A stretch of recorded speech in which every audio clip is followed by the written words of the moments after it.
शांति। आज की मुरली बाबा कहते मीठे बच्चे, यह गॉड फादरली वर्ल्ड यूनिवर्सिटी है। मनुष्य से देवता, नर से नारायण बनने की जब यह निश्चय पक्का हो तब तुम यह पढ़ाई पढ़ सको। किस चीज का निश्चय? कि ये भगवान डायरेक्ट आकर पढ़ा रहे हैं, हमें नर से नारायण बना रहे हैं, मनुष्य से देवता बनाने की ये पढ़ाई है। प्रश्न आज पूछ रहे बाबा, मनुष्य से देवता बनने के लिए तुम बच्चे इस समय कौन सी मेहनत करते हो? उत्तर, आँखों की को क्रिमिनल से सिविल बनाने की। कौन सी मेहनत करनी है सबसे पहले देवता बनने की? आँखों को मनुष्य से देवता बनाने के लिए क्रिमिनल, जो उल्टी सुल्टी चीजें देखती है वो ना देखकर बिल्कुल स्वच्छ चीजें, क्योंकि आंखें देखेगी तो मन सोचेगा, मन सोचेगा तो मुख बोलेगा ही, और बोलेंगे तो कर्म में भी आ जाएंगे। तो इसलिए मनसा वाचा कर्मणा की शुद्धि के लिए आंखों पर अंकुश जरूरी है। सिविल बनाना, उसको क्रिमिनल से सिविल बनाना है। बाबा कहते मनुष्य से देवता बनने के लिए तुम बच्चे इस समय कौन सी मेहनत करते हो? आंखों को क्रिमिनल से सिविल बनाने की, साथ साथ मीठा बनने की। सतयुग में तो है ही सबकी आंखें सिविल, वहां यह मेहनत नहीं होती। यहाँ पतित शरीर पतित दुनिया में तुम बच्चे आत्मा भाई भाई हो। यह निश्चय कर आंखों को सिविल बनाने का पुरुषार्थ कर रहे हो। क्या बनाने की निश्चय कर रहे हैं? बाबा क्या कहते हैं, यहाँ पतित शरीर में है, पतित दुनिया में है, इसलिए हमें निश्चय रखना है कि हम सब आत्मा भाई भाई हैं, तभी हमारी आंखें क्रिमिनल से सिविल बनेंगी। यह निश्चय कर आंखों को सिविल बनाने का पुरुषार्थ कर रहे हैं। दूसरा प्रश्न बाबा पूछ रहे, भक्तों की किस एक बात से सर्वव्यापी की बात गलत हो जाती है? उत्तर, बाबा कहते हैं, हे बाबा, जब आप आएंगे तो हम आप पर वारी जाएंगे, तो अपना जन्म सिद्ध क्या कहते हैं, बाबा का आना क्या हो जाएगा? यहाँ आना ही सिद्ध करता है कि बाबा सर्वव्यापी नहीं है। जब नहीं थे तभी तो बुला रहे हैं कि बाबा आप आओ और हमें दुखों से छुड़ाओ। तो बाबा सर्वव्यापी नहीं है। ओम शांति। बाबा कहते रूहानी बाप रूहानी बच्चों से पूछते हैं कि अपने आत्मा के स्वधर्म में बैठे हो। आत्मा का स्वधर्म क्या है? मैं आत्मा शांत स्वरूप हूँ, और शांति की स्थिति में जितना हम कंसंट्रेट कर पाएंगे, भ्रिकुटी के बीच देखने की कोशिश करेंगे कि मैं आत्मा बिंदी बहुत शीतल हूँ, मेरा स्वधर्म ही शांति है, और मुझसे सफेद किरणें निकल रही, मुझे आत्मा से चारों ओर फैल रही। जितना इसको तीसरे आंखों से देखने की कोशिश करेंगे, यानी मन बुद्धि के आंखों से सोचने की देखने की कोशिश करेंगे, उतना दिखेगा कि बिंदी रूप में मुझ आत्मा से बहुत सुंदर तेजस्वी प्रकाश, सफेद प्रकाश निकलकर चारों ओर फैल रहा है। और इस स्थिति में बैठकर जब हम मुरली सुनते हैं तो वो बहुत शक्तिशाली बना देती है। यह तो जानते हो, बाबा कहते कि एक ही बेहद का बाप है, जिसको सुप्रीम रूह या परमात्मा कहते हैं। परमात्मा है भी जरूर, परम पिता है ना, परम पिता माना परमात्मा। यह बातें तुम बच्चे ही समझ सकते हो। 5000 वर्ष पहले भी यह ज्ञान तुम सबने ही सुना था। तुम जानते हो आत्मा बहुत छोटी सूक्ष्म है, उनको इन आंखों से नहीं देखा जा सकता। ऐसा कोई मनुष्य नहीं होगा जिसने आत्मा को देखा होगा। हाँ, देखने में आ सकती है, परंतु दिव्य दृष्टि से, और वह भी ड्रामा के प्लान अनुसार। भक्ति मार्ग में भी इन आंखों से कईयों ने साक्षात्कार होते हुए देखा है। क्या देखा? भक्ति मार्ग में भी इन आंखों से कोई साक्षात्कार नहीं होता, दिव्य दृष्टि मिलती है, जिससे चैतन्य में देखते हैं। क्या मिलती? तीसरे आंख मिलती, बाबा देता, और जिससे हमें जो जिसको पूजा करते हैं, महावीर को, हनुमान को, गणेश को, लक्ष्मी को, सरस्वती को, तो वो उनकी पूजा में इतने लीन होते हैं कि उनको वही रूप दिखता है। बाबा कहते हैं दिव्य दृष्टि मिलती है जिससे चैतन्य में देखते हैं। दिव्य दृष्टि अर्थात चैतन्य में देखना। आत्मा को ज्ञान के चक्षु मिलते हैं। बाप ने समझाया है बहुत भक्ति करते हैं जिसको नौधा भक्ति कहते हैं। जैसे मीरा को साक्षात्कार हुआ तो डांस करती थी। वैकुंठ तो उस समय नहीं था ना, मीरा को 500-600 वर्ष हुए हैं। भल दीदार होगा परंतु उससे कोई मुक्ति नहीं मिल सकती। साक्षात्कार होता है लेकिन उससे कुछ भी प्राप्ति नहीं होती। न मुक्ति में जा सकते न जीवन मुक्ति में जा सकते हैं। मुक्ति जीवन मुक्ति का रास्ता ही बिल्कुल न्यारा है। भारत में भक्ति में ढेर मंदिर होते हैं, वहाँ शिवलिंग भी रखते हैं। कोई छोटा बनाते कोई बड़ा बनाते हैं।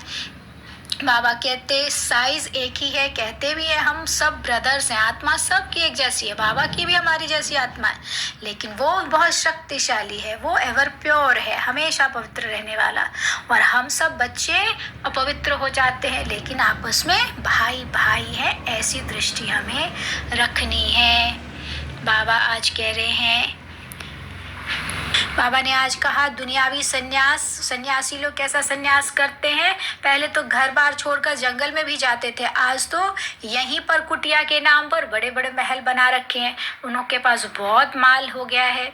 तो ये कोई सन्यास नहीं है, हमारा है बेहद का सन्यास। दुनिया में रहते भी हर चीज से उपराम बुद्धि से छोड़ देना कि ये तो मेरा है ही नहीं, ये तो विनाशी है, तो खत्म होना है। तो जितना हम बुद्धि से उपराम रहने की कोशिश या प्रयास करेंगे, ये है हमारा असली सन्यास।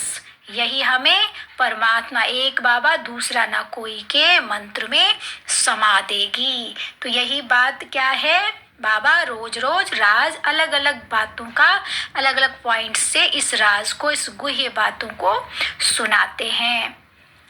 बाबा क्या कहते हैं, तुमने 84 का जन्म चक्र लगाया, पहले ही तुम पवित्र थे, पूज्य थे, तो तुम्हारा शरीर भी पवित्र था, तुम्हारी दुनिया भी पवित्र थी। अब अपवित्र हो गया है, शरीर भी अपवित्र और दुनिया भी बहुत पतित है। तो हम ही थे पूज्य, हम ही फिर पुजारी। जब पवित्र थे तो हम पूज्य थे, अपवित्र बने तो फिर पुजारी हो गए।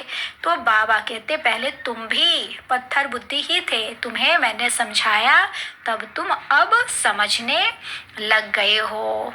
भारत के आदि मध्य अंत की, सृष्टि के आदि मध्य अंत की सारी नॉलेज बाबा ने समझाया और हमें आस्तिक बनाया है। इसको जितना फिराएंगे, स्वदर्शन चक्र को जितना फिराएंगे उतना हम प्योर दृष्टि वाले होंगे, सिविलाइज हमको मिल जाएगा। बाबा कहते तुम जानते हो कृष्ण और राधे दोनों अलग अलग राजाई के थे, प्रिंस प्रिंसेस थे। पीछे स्वयंवर बाद लक्ष्मी नारायण बनते हैं तो फिर उन्हों की डिनाइस्टी गाई जाती है, संबत भी उनसे कहा जाएगा। जब उनका क्या होगा, स्वयंवर होगा, तब से सतयुग स्टार्ट होता है। और सतयुग लाखों वर्ष का नहीं, बाबा ने बताया ना, सिर्फ 1250 वर्ष का होता है। आधा कल्प ब्रह्मा का रात, आधा कल्प ब्रह्मा का दिन। तो रात कब होगा, द्वापर कलयुग, दिन सतयुग त्रेता।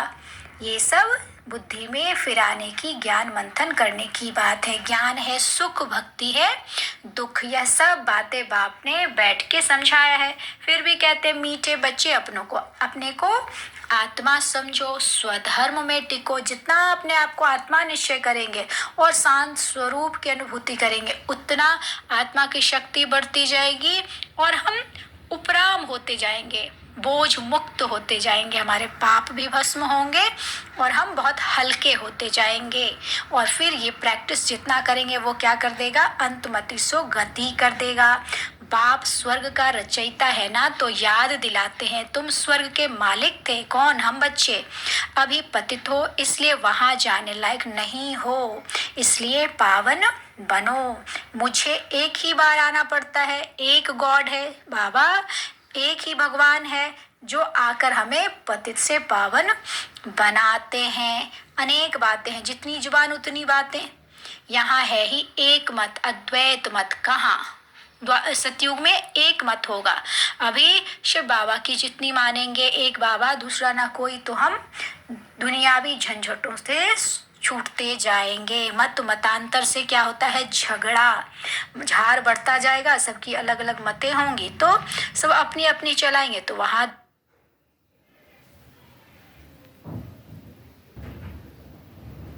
सब अपनी अपनी चलाएंगे तो वहां द्वेष होगा। बाबा कहते अभी तुम ईश्वर से योग लगाए मनुष्य से देवता बन रहे हो तो तुम ठहरे योगेश्वर योगेश्वरी, फिर बनेंगे राज राजेश्वरी। अभी हो ज्ञान ज्ञानेश्वरी, अभी हम ज्ञान सुनकर ज्ञान ज्ञानेश्वरी बनते हैं और बाबा से योग लगाकर योग योगेश्वरी बनते हैं। फिर सतयुग में राज राजेश्वरी बनेंगे। ये निश्चय जितना होगा उतना हम आगे बढ़ते जाएंगे। अभी तुम जानते हो इन्हों को राजयोग किसने सिखाया? हम सबको राजयोग किसने सिखाया? शिव बाबा ने, ईश्वर ने। वहाँ उन्हों की 21 पीढ़ी राजाई चलती है। सतयुग त्रेता में हमारी 21 पीढ़ी की राजाई चलती है। वह तो एक जन्म में दान पुण्य करने से राजा बनते हैं, मर गए तो खत्म।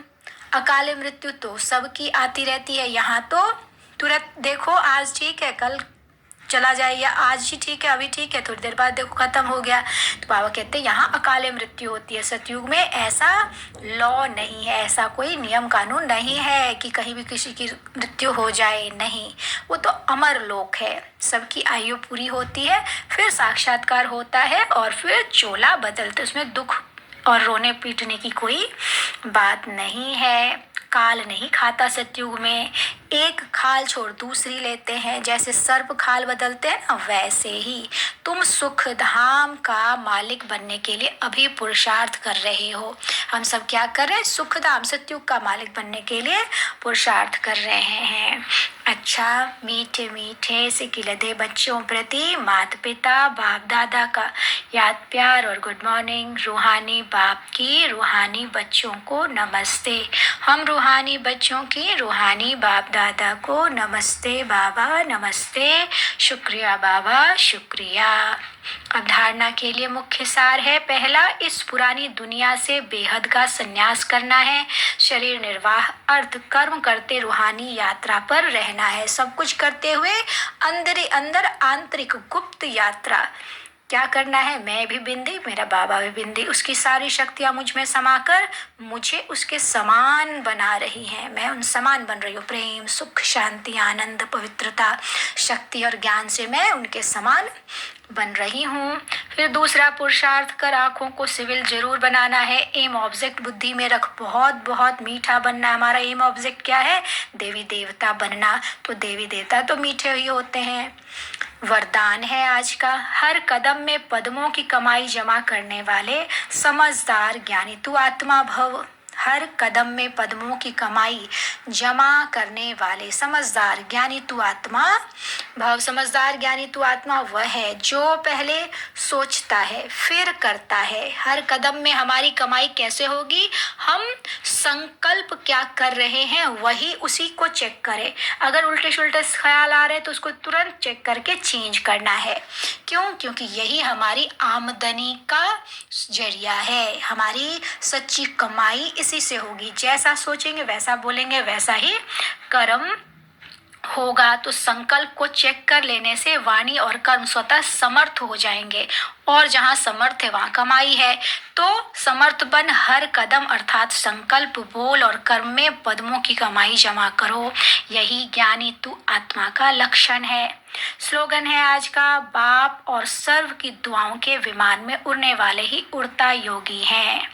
जो भगवान की दुआ ले और सर्व की दुआ ले वही उड़ता रहेगा, यानी बहुत हल्का होगा, लाइट होगा। अच्छा, ओम शांति।